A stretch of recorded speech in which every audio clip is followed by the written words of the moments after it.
السلام علیکم ورحمۃ اللہ وبرکاتہ۔ امید ہے کہ آپ سب خیریت سے ہوں گے۔ آج نئی ٹاپک کے ساتھ مفتی سلمان اجری کی زبان سے سنیں گے صبر۔ مصیبت میں صبر کرنا یہ ہدایت ہے۔ اللہ کتنا خوش ہوتا ہے، وَاسْتَعِينُوا بِالصَّبْرِ وَالصَّلَاةِ إِنَّ اللَّهَ مَعَ الصَّابِرِينَ۔ بے شک اللہ صبر کرنے والوں کے ساتھ ہے۔ آئیے سنتے ہیں مفتی سلمان اجری کی زبان سے صبر کا فائدہ۔ اس پوری آیت کے اعتبار سے اگر میں آپ کو بتاؤں تو پتہ یہ چلے گا، رزلٹ اس کا یہ ہے کہ مصیبتوں کے وقت صبر کرنا یہ ہدایت ہے۔ ہدایت، اگر آپ ہدایت پر ہیں یا نہیں یہ دیکھنے کے لیے مصیبتوں کے وقت ہی آپ کو دیکھا جائے گا۔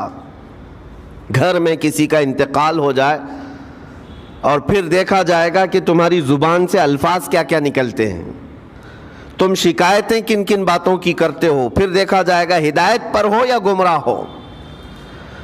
ایک روایت میں یہ بھی ہے کہ جب کسی کے بچے کا یا کسی کے بھائی کا یا باپ کا انتقال ہوتا ہے گھر میں، تو جنازہ اٹھانے سے پہلے ہی وہاں ایک فرشتہ آتا ہے۔ وہ فرشتہ گھر والوں کا معائنہ کر رہا ہوتا ہے کہ کون کون کیا کیا کہہ رہا ہے۔ رب ذوالجلال ہر چیز کی خبر رکھتا ہے، لیکن فرشتوں کو اسباب بنایا گیا ہے اور گواہ بنانے کے لیے انہیں یہ ڈیوٹی دی جاتی ہے۔ ہر ایک کی زبان سے نکلے ہوئے الفاظ وہ سنتا ہے اور جا کر کے رب تعالیٰ کی بارگاہ میں عرض کرتا ہے۔ اللہ تعالیٰ پوچھتا ہے کہ میں نے فلاں کے گھر سے ایک جان لے لی، ان کا عزیز بیٹا چلا گیا، بھائی چلا گیا، ماں چلی گئی، وہ لوگ میرے بارے میں کیا کہہ رہے تھے؟ فرشتہ کہتا ہے، اے رب ذوالجلال، ان لوگوں کے زبان پر شکر کے الفاظ تھے، وَإِنَّا لِلَّهِ وَإِنَّا إِلَيْهِ راجعون کہہ رہے تھے، اور وہ صبر کر رہے تھے۔ میں نے گھر والوں کے سب حالات دیکھے۔ اللہ تعالیٰ فرماتا ہے، اے میرے فرشتے تو گواہ رہنا، میں نے ان سے جو چیز لیا ہے اس سے کئی گنا زیادہ نعمت انہیں عطا کروں گا، اس سے بہتر نسل انہیں دی جائے گی، اور ان کے غم آج جتنے ہیں اس سے کئی گنا زیادہ خوشیاں میں انہیں جنت کی عطا کروں گا، جنہوں نے میری دی ہوئی مصیبت پر صبر کیا۔ اور کوئی گھر ایسا ہوگا جس گھر سے فرشتہ جا کر کہے گا کہ مولا اس گھر والے تو بے قابو تھے، جو منہ میں آیا بکے جا رہے تھے، وہ تو یوں کہہ رہے تھے کہ اللہ کو کیا ہمارا ہی گھر ملا، ہمارا ہی بچہ جانے کو تھا، ہمارے ہی گھر میں یہ آفت آنے کو تھی۔ اس طرح کے الفاظ وہ کہہ رہے تھے اور رب تبارک و تعالیٰ کو ظالم کہہ رہے تھے۔ اللہ تبارک و تعالیٰ اپنے جلال کا اظہار فرماتا ہے، ارشاد فرماتا ہے فرشتے کو، اے فرشتے تو گواہ رہنا، انہوں نے میرے بارے میں جیسا گمان کیا اب میں ان کے ساتھ ویسا ہی سلوک کروں گا۔ اللہ تبارک و تعالیٰ کے ساتھ یہ گمان جس طرح بندہ کرے گا اللہ تعالیٰ اس کے ساتھ اسی طرح کا سلوک فرمائے گا۔ اس کو ارحم الراحمین ہی تصور کرو۔ ہمیشہ رب تبارک و تعالیٰ مہربان ہے اور مہربان ہی اس کی طرف گمان کرنا بھی چاہیے مومن کو۔ انشاءاللہ العزیز مہربانی ہوگی، اور بلکہ دلوں کا قرار اور سکون بھی رب تعالیٰ ہی عطا کرتا ہے۔ اے میرے عزیزو، یہ تمہیدی باتوں کے بعد میں اب عرض کرنا چاہتا ہوں، محرم الحرام کے مہینے میں کربلا کے واقعات سنتے ہی رہتے ہیں۔ میرے عزیزو، ہم بچپن سے لے کر اب تک ہر سال کربلا میں ہونے والے عظیم حادثے کو سنتے بھی آ رہے ہیں۔ 14 صدیوں گزر جانے کے بعد بھی اس واقعے کو یاد کرتے ہیں تو آنکھیں بھیگ جاتی ہیں۔ اس میدان میں، وہاں کے ریگزاروں میں رسول کریم صلی اللہ تعالیٰ علیہ وسلم کے اہل بیت کا جو امتحان تھا وہ کتنا سخت تھا، کتنا کٹھن تھا۔ کسی ایک کے ساتھ کوئی معاملہ ہو جائے تو سمجھ میں آئے، امام عالی مقام سید الشہداء امام حسین رضی اللہ تعالیٰ عنہ کو کتنا بڑا امتحان دینا پڑا ہوگا۔ ایک نہیں، اپنے خاندان کی 29 لاشیں انہوں نے اٹھائی ایک دن کے اندر، اپنے خاندان کی، پھر دوسرے ان کے اصحاب اور رسول اللہ کے صحابہ بھی اس میں موجود ہیں۔ اور دوسروں کے بچے بھی اس میں موجود ہیں، کل ملا کر 72 لوگوں کی وہاں پر جانیں گئی ہیں، شہادت کا جام انہوں نے نوش کیا ہے، لیکن ہر گھڑی امام حسین ہر موت کو دیکھتے رہے۔ آج کبھی تصور کرنا ہمارے گھر میں کسی ایک فرد کا انتقال ہو جائے تو گھر پورا عجیب سا ہو جاتا ہے، پورے گھر کا سکون غارت ختم ہو جاتا ہے۔ ہم میں سے کوئی کھانا پینا نہیں چاہتا ہمارے باپ کا انتقال ہو یا بیٹے کا انتقال ہو یا بھائی یا ماں کا انتقال ہو، لیکن امام حسین کی وہ بات مجھے یاد آتی ہے جب اپنے جوان بیٹے علی اکبر کی لاش پر گھوڑے دوڑتے ہوئے بھی دیکھ رہے تھے، اپنے سگے بھتیجے امام قاسم کا سر الگ کر دیا تھا یزیدیوں نے، اور اس سر کو اپنی گود میں رکھ کر کے بیٹھے ہوئے تھے، اپنے سگے بھائی حضرت عباس علمبردار کے ان کے آنکھوں کے سامنے دونوں ہاتھ کاٹے گئے تھے، اور حضرت عباس کے سینے میں نیزہ مار کر کے انہیں گرایا گیا تھا۔ اتنا ہی نہیں میرے عزیزو، امام حسین اس خونی منظر کو اپنی آنکھوں سے دیکھیں جب 6 ماہ کے علی اصغر کو لے کر پانی طلب کرنے گئے تھے تو یزیدیوں نے گلے پر تیر ایسا لگایا تھا کہ خون کا فوارہ مولا حسین کے چہرے پر آ کر لگ گیا۔ پورے کربلا کے واقعات پڑھنے کے بعد میں نے محسوس کیا اتنے پورے واقعے گزر جانے کے بعد بھی ایک چیز کربلا میں نہیں ہوئی، باقی سب آفتیں آئی ہیں، ایک چیز نہیں ہوئی، وہ کیا ہے؟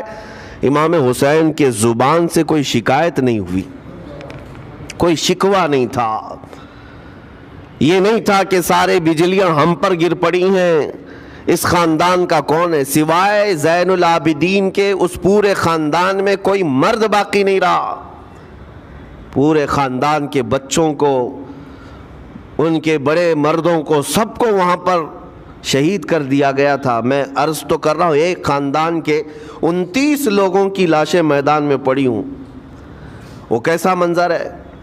ایک تو میں امام حسین کے صبر کو دیکھتا ہوں۔ اللہ تعالیٰ نے فرمایا آیت کریمہ میں کہ ہم تمہیں آزمائیں گے، آزمائش کریں گے، کچھ جانیں لے کر کے، لیکن میں سمجھتا ہوں اتنی بڑی آزمائش کہ ایک ہی دن میں ایک ہی خاندان سے 29 لوگوں کی جانیں گئی ہو، اس سے بڑی آزمائش ہوگی؟ یہ کتنی بڑی آزمائش ہے اور کتنا بڑا امتحان ہے۔ اب یہ بھی میں آپ کو بتا دوں کہ کس کے ساتھ کیسی آزمائش ہوتی ہے، کس کے ساتھ کیسا امتحان ہوتا ہے۔ آپ کو سردی بخار دے کر کے آزمایا جاتا ہے، کسی اور کو کچھ اور بیماریاں دے کر، یا کسی اور کو کسی اور مصیبت کے ذریعے سے، لیکن یہ آزمائش کی جو کیٹیگری ہے وہ کیسے طے ہوتی ہے پتہ ہوں؟ میرے آقا صلی اللہ تعالیٰ علیہ وسلم نے فرمایا جس کا ایمان جتنا بلند ہوگا ویسی ہی آزمائش آئے گی۔ یہ کربلا کے امتحانات سے یہ بات تو ثابت ہوتی ہے کہ امام حسین کے ایمان کا درجہ کیا رہا ہوگا، ان کے ایمان کا مقام کیا رہا ہوگا، اس ایمان کی بلندی کے اعتبار سے ان پر آزمائش آئی۔ اسی لیے تو بزرگوں نے فرمایا کہ ہم میں سے کوئی بھی امام حسین کے صبر کو نہیں پہنچ سکتا۔ استقامت اور صبر یہ دو چیزیں ایسی ہیں اچھے اچھے لوگوں کے پیر ڈگمگا جاتے ہیں۔ استقامت کا مطلب ہے ڈٹے ہوئے رہنا حق پر، اور یہ سب کو نہیں مل پاتا، یہ خصوصیت سب کو حاصل نہیں ہوتی۔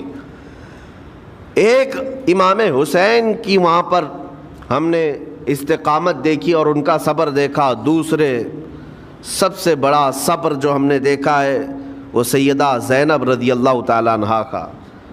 وہ خاتون امام حسین کی سگی بہن ہیں، سیدہ فاطمۃ الزہرا کی بیٹی ہیں، حیدر کرار کی نور نظر میرے آقا صلی اللہ علیہ وسلم کی گود میں کھیلی ہوئی ہیں۔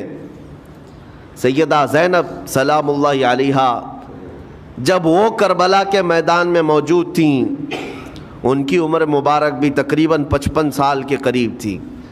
55 سال کی اگر خاتون میدان میں یہ تمام خونی مناظر دیکھ رہی ہو، ہماری عورتوں کو آپ جانتے ہیں کہ ایک چھوٹی سی مصیبت پر واویلا مچاتی ہیں، اور سیدہ زینب وہ ہیں جن کے خود سگے شہزادے عون اور محمد ان کی آنکھوں کے سامنے مارے گئے تھے اور ٹکڑے کیے گئے تھے۔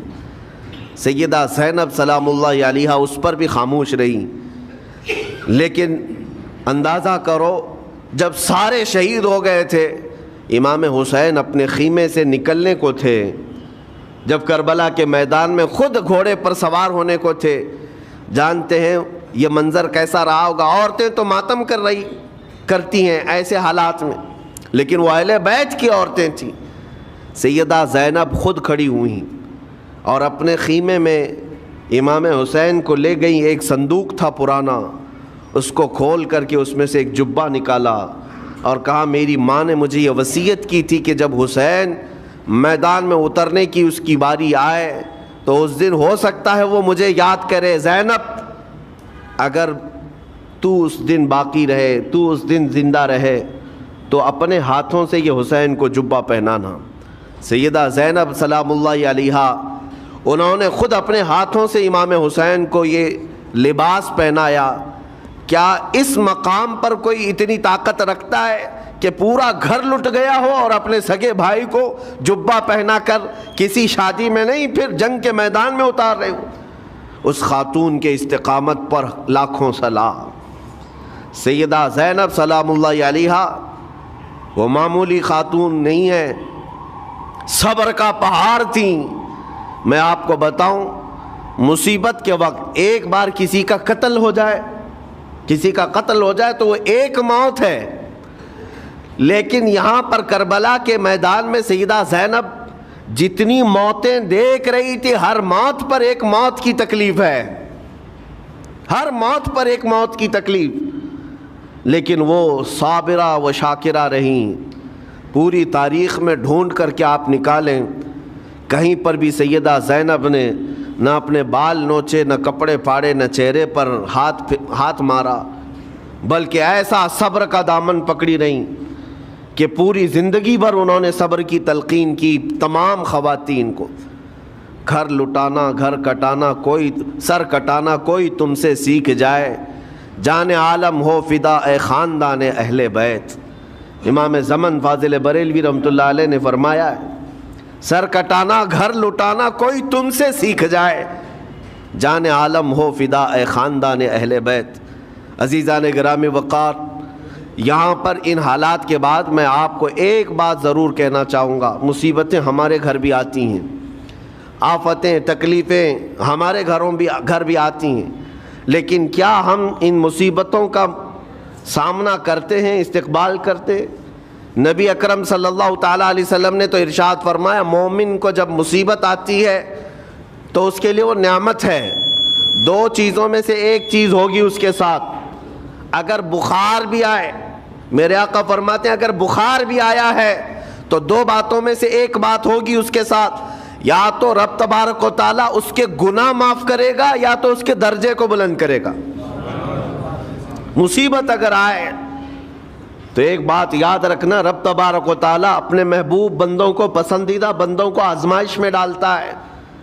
ورنہ جو لوگ یہ سمجھتے ہیں کبھی طبیعت خراب ہی نہیں ہونا چاہیے تو فرعون بن جاتے ہیں. ایسے لوگ، فرعون کو 90 سال تک نہ کبھی سردی آئی نہ بخار، کبھی کوئی بیماری نہیں. اور جب بندہ کبھی بیمار نہیں ہوتا تو اپنے آپ کو خدا تصور کرنے لگ جاتا ہے، میں تو دنیا کا سب سے مضبوط آدمی ہوں، مجھے کچھ نہیں ہوتا. لیکن مصیبتیں دے کر کے رب تبارک و تعالیٰ تمہیں تمہاری حقیقت بھی بتاتا ہے، اور انسان کو انسان کی لمٹ میں رہنا سکھایا جاتا ہے.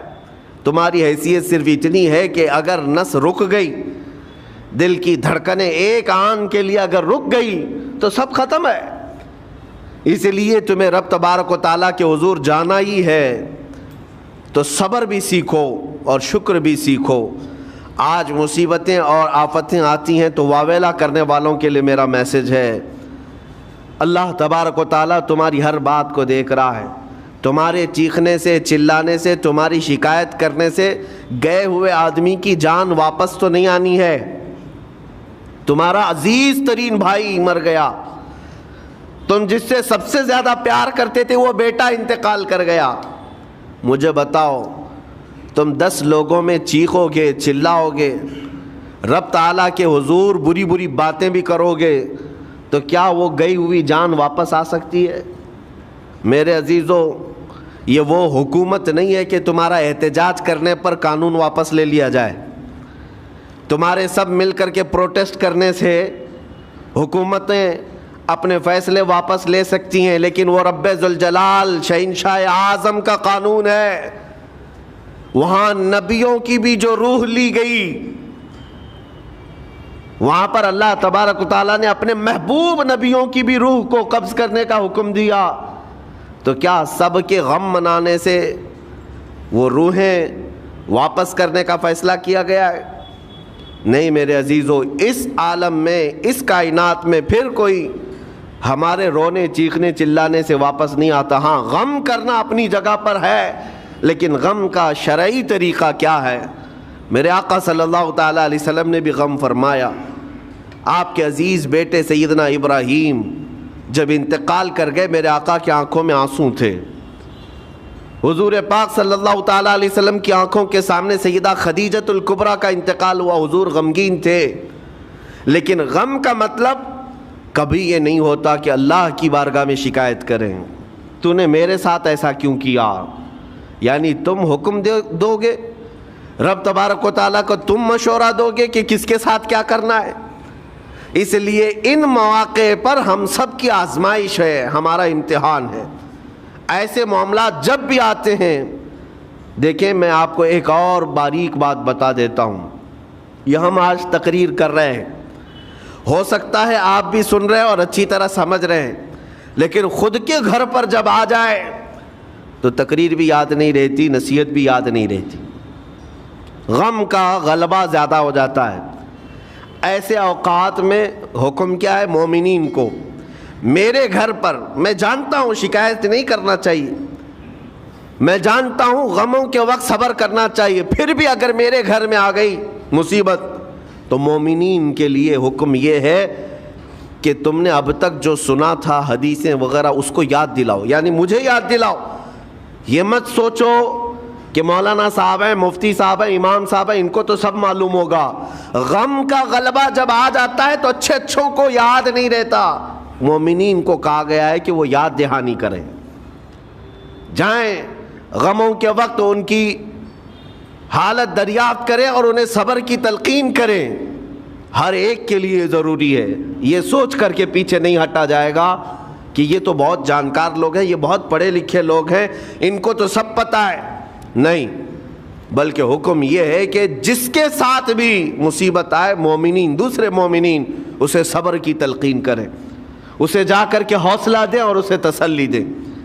اب میں آتا ہوں ان باتوں کی طرف جو لوگ مصیبتوں کو برا سمجھتے ہیں. ایک صحابی تھے، ان کی شادی ہو گئی ایک صحابیہ سے، نکاح ہوا تھا مدینے میں، سال بھر خوشحالی سے گزرتے رہے، بہت اچھے دن گزرے.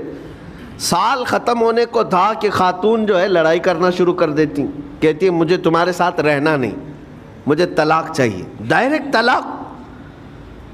تو صحابی نے کہا ہوا کیا؟ وہ صحابیہ کہتی تھی نہیں مجھے تمہارے ساتھ رہنا نہیں. اس صحابی نے کہا ٹھیک ہے، اگر ایسا ہی ہے تو حضور پاک صلی اللہ علیہ وسلم کے پاس چلتے ہیں، وہاں جا کر فیصلہ کرا لیں گے. تو وہ صحابیہ مان گئیں، کہا چلو چلتے ہیں.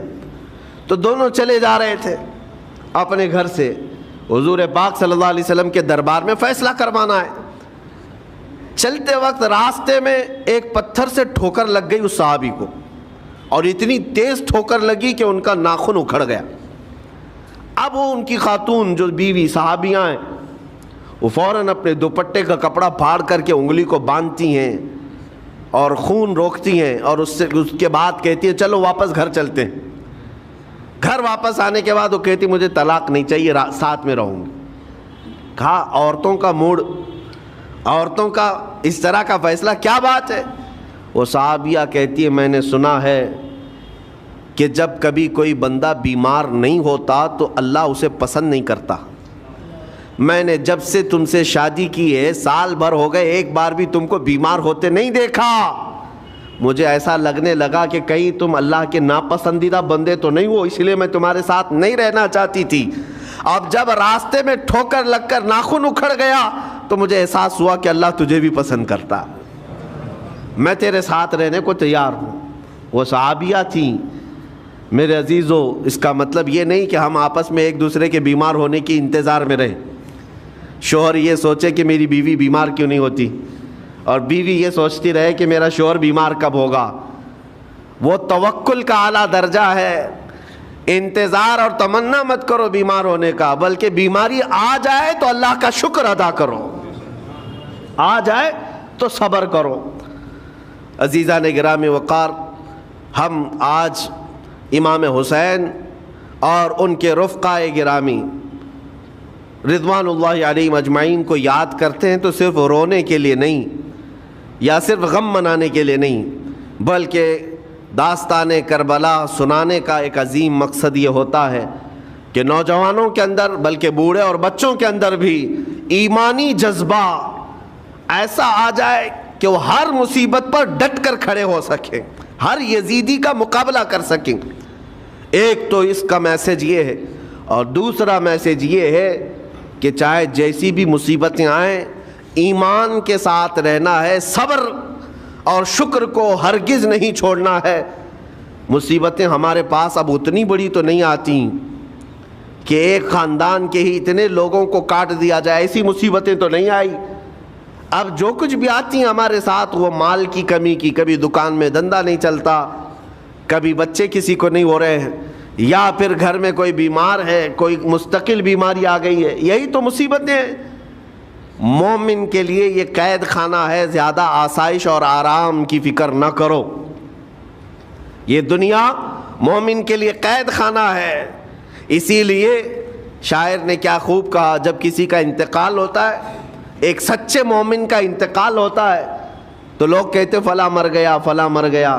تو ایک شاعر نے بہت اچھے انداز سے کہا ہے کہ کون کہتا ہے کہ مومن مر گیا؟ جو سچا مومن ہے اس کے لیے کہہ رہا ہوں. اس شاعر نے کہا کون کہتا ہے کہ مومن مر گیا؟ قید سے چھوٹا وہ اپنے گھر گیا. حقیقت تو یہ، قید سے چھوٹا وہ اپنے گھر گیا. یہاں دنیا میں زیادہ آسائش، زیادہ آرام کی طلب انسان کو مغرور بنا دیتی ہے، تکبر والا بنا دیتی ہے، گھمنڈی بنا دیتی ہے. اور اللہ تبارک و تعالیٰ کی بارگاہ میں ہمیشہ سر بسجود رہنے والا وہ بندہ ہے جو مصیبتوں میں گھرا رہتا ہے. کچھ نہ کچھ مصیبتیں ایسی ہیں جو تمہیں مسجد تک لاتی ہیں، قرآن تک لاتی ہیں، تسبیح تک لاتی ہیں. اور کوئی مصیبت نہ ہو، کوئی تکلیف نہ ہو تو پھر جلدی بندہ اللہ کو بھی یاد نہیں کرتا. اسی لیے رب تبارک و تعالیٰ کی بارگاہ میں کچھ فرشتے ایسے ہیں، جب تم رو رو کر کے دعائیں کرتے ہو، پھر یہ کہتے ہو میری دعا ہی نہیں قبول ہوتی، مولانا آپ کیجئے، میں تو کب سے یہ دعا مانگ رہا ہوں، میری تو دعا ہوتی ہی نہیں، اور آپ کہتے ہیں اللہ تعالیٰ بہت جلدی دعا قبول کرتا ہے. یہ نا امیدی تمہاری اللہ تعالیٰ کی ذات سے ہرگز جائز نہیں. لیکن میں وجہ بھی بتا دیتا ہوں. کچھ فرشتے ایسے ہیں جو تمہاری دعائیں سن سن کر کے اللہ سے کہتے مولا یہ بندہ کتنا مانگ رہا ہے، تو قبول کیوں نہیں کرتا؟ رب تبارک و تعالیٰ یہ جو مانگ رہا ہے اسے دے کیوں نہیں دیتا؟ رب تعالیٰ فرماتا ہے فرشتوں میں بھی سن رہا ہوں اس کے مانگنے کو، اس کی دعاؤں کو.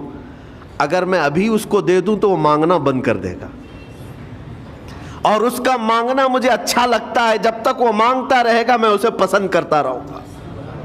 ایک وجہ یہ بھی ہوتی ہے تم مایوس ہو کر کے چھوڑ دیتے ہو کہ اب کیا دعا کرنا، اتنے دنوں سے کر ہی رہا تھا، کچھ نہیں ہوتا. اگر تمہاری دعاؤں کا اثر جلدی نظر نہیں آتا تو رحمان تمہاری دعائیں سن رہا ہے اور وہ تمہاری دعائیں پسند بھی کر رہا ہے. میرے عزیزو، یہ تمام حالات میں آپ اللہ تبارک و تعالیٰ کی بارگاہ میں کثرت سے دعا ہی کریں اور مانگا ہی کریں جب مصیبتیں آئیں. آج کے حالات بھی ہماری آزمائش کے حالات ہیں. آج کا جو دور ہے وہ بھی ایک یزیدی دور ہے. یہاں پر جگہ جگہ جو مسلمانوں کے ساتھ حالات ہیں یہ ہمارے لیے آزمائش کا دور ہے، بہت بڑا امتحان چل رہا ہے. ان حالات میں مسلمانوں کو چاہیے وہ اپنے ایمان کے ساتھ ڈٹے رہیں، استقامت. مولا حسین کے سبق کو پڑھیں. اس وقت تو ان کی گردنوں پر تلواریں تھیں، ان کے بچوں کے سینے چھدے ہوئے تھے تیروں سے، لیکن وہ ڈٹے ہوئے تھے میرے مصطفیٰ کی شریعت پر. آج ابھی تمہارے سینوں پر بندوق کی گولیاں نہیں لگائی گئیں، ابھی تمہارے اوپر اتنی بڑی مصیبتیں نہیں آئیں، لیکن میں پھر بھی دیکھتا ہوں نوجوانوں کو کہ کوئی مصیبت نہ آنے کے باوجود بھی تم اسلام کے ساتھ کھلواڑ کر رہے ہو۔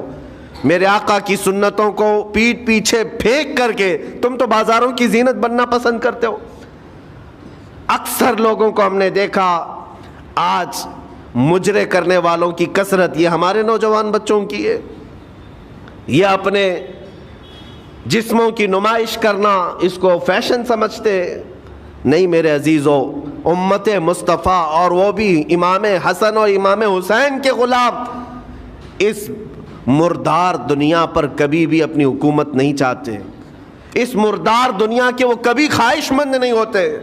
لیکن جن نوجوانوں کو آج ہم ان خواہشات کی پیروی کرتے ہوئے دیکھ رہے، افسوس ہوتا ہے، افسوس ہوتا ہے۔ آج کے حالات میں تم بھی سنبھل جاؤ، کیونکہ ایک بہت بڑی جنریشن تمہارے پیچھے ہے اور وہ تمہیں دیکھ کر کے نقل کرے گی۔ اگر آج تمہارا راستہ